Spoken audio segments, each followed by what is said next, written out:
We've been showing you how traffickers are preying on young women working at India's tea plantations.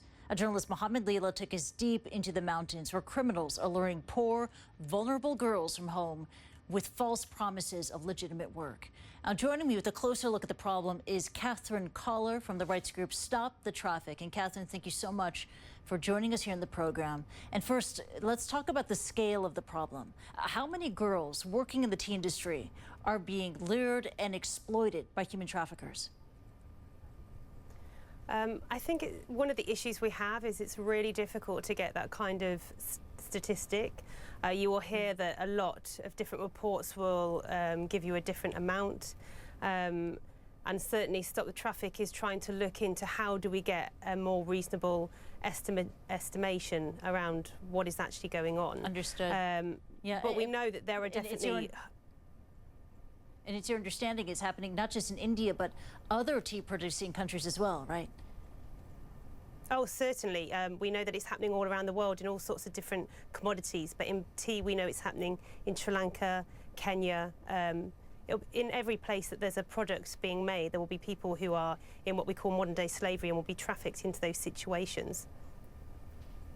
And let's talk about the solution now, starting with retailers. What can and what should retailers do to end the abuse?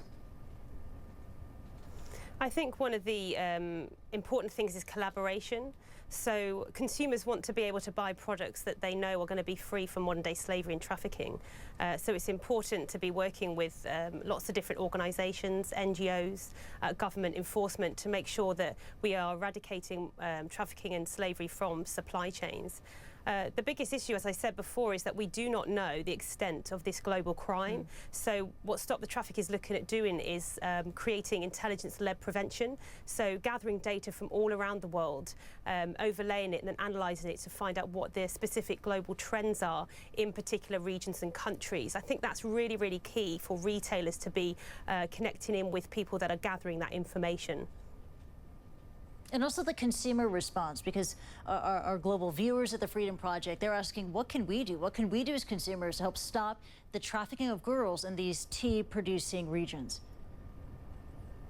I think it's really important that consumers realise they have a powerful voice to be able to speak to government, to be able to speak to suppliers and companies, to say that they want to be able to choose their brands, to choose their products, but know that nobody's been exploited in it.